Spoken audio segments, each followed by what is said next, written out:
felicito que la Cámara de Diputados haya abierto esta discusión sobre reforma del Estado y electoral. Es muy amplio el tema, no solo reforma electoral.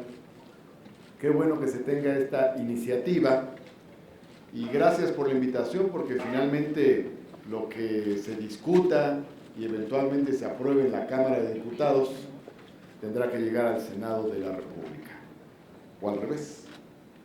Creo que el tema es pertinente y podría decir, como lo he comentado en otros foros, que el mandato de las urnas el 1 de julio del año pasado fue transformar todo. Y me parece que el Congreso, esta legislatura, tiene el suficiente ánimo e ímpetu para hacerlo.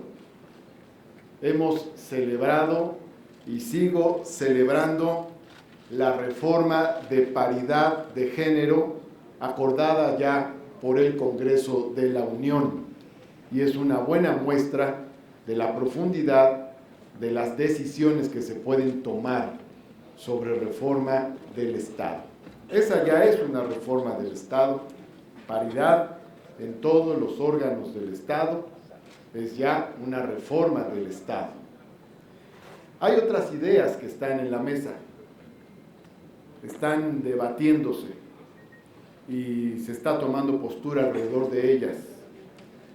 Una de esos planteamientos que considero debe de asumirse y abrazarse con entusiasmo es la reducción de las prerrogativas de los partidos políticos en un 50%, lo cual amerita una reforma constitucional.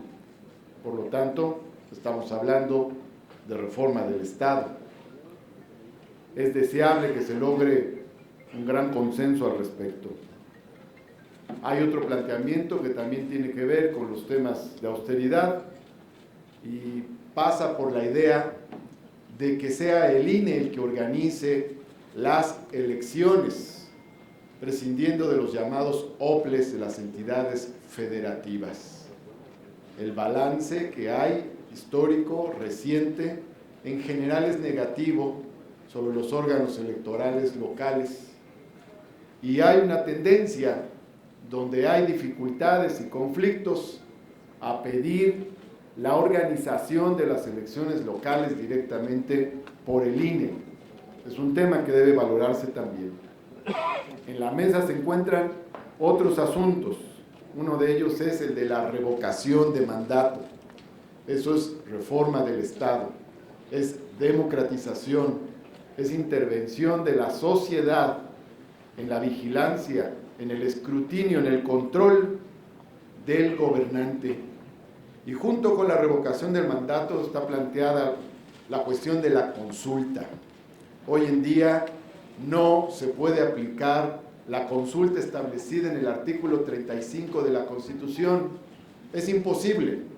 Es más, no ha habido ninguna consulta sobre la base de lo que marca el artículo 35 de la Constitución. Son 7 candados. Ni Jaudini los puede abrir. Entonces, todas las solicitudes que han hecho diversos partidos políticos han topado con pared. Por lo tanto, tiene que reformarse el artículo 35 de la Constitución para que de verdad pueda haber consultas. Y al hablar de consultas, tenemos que determinar aquellas que se convocan para consultar a la sociedad sobre actos de gobierno, plebiscito, y otras sobre actos del Poder Legislativo, referéndum. Actualmente no se hace la distinción claramente en nuestro ordenamiento. Me parece que tiene que establecerse con toda claridad que puede haber plebiscito y referéndum, y tiene que facilitarse la realización de las consultas a la ciudadanía. También, por otra parte, hay otras reformas que están pendientes. Hay un tema que fue pospuesto desde el año 2001 y es reforma del Estado, y es el reconocimiento de los pueblos indios como sujetos de derecho público. Eso no se incorporó en la reforma del año 2001, fue una reforma indígena, descafeinada, que no llegó a la profundidad que se esperaba en ese momento, pero me parece que en una tónica transformadora es un tema que debe retomarse. De igual manera, hay temas que tienen que ver con la propia transformación del poder legislativo. Por ejemplo, está el tema del informe de los legisladores, que no es una obligación hasta ahora. Debe haber un informe obligatorio, periódico de los legisladores, y ese informe debe remitirse a las cámaras, y en el caso de los senadores debe remitirse también a los congresos locales de sus estados. Asimismo, tiene que ampliarse los periodos de sesiones, o crearse un tercer periodo ordinario de sesiones, o crearse un periodo anual de sesiones que permita al Parlamento realizar su tarea de contrapeso permanentemente, debatir los temas nacionales y realizar las reformas que requiere el país.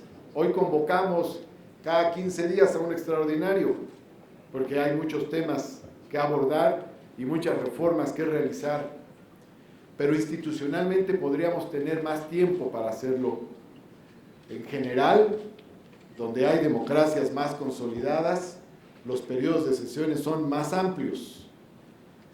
También, por otra parte, hay que incorporar en la legislación el tema del Parlamento abierto, del que se habla mucho y al que se ha convocado en algunas ocasiones. Pero esto debe ser una forma de trabajar permanente del Congreso de la Unión y de los congresos locales. Esto es también reforma del Estado.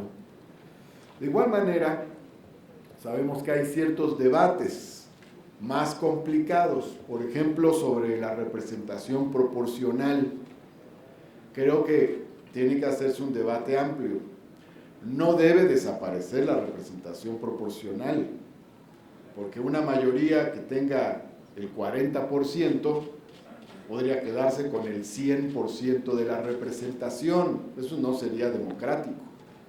Debe mantenerse la representación proporcional y analizarse en todo caso las fórmulas para reducir el tamaño del Congreso si es que se pretende hacerlo, pero combinando adecuadamente la representación proporcional y la mayoría relativa. Y por último diría, también hay que interrogarnos sobre las transformaciones que debe sufrir el Poder Judicial. ¿Cómo puede intervenir la ciudadanía?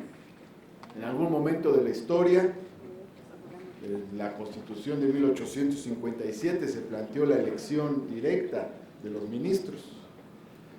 No está planteándose actualmente en el debate, no lo he escuchado, pero no deberíamos descartar una intervención ciudadana en algún nivel y espacio de la integración del propio Poder Judicial. Estamos abiertos a discutir una nueva reforma del Estado con transformación profunda y que tenga en su esencia la idea de la mayor intervención de la sociedad en los asuntos públicos. Esa debe ser la esencia. Muchas gracias.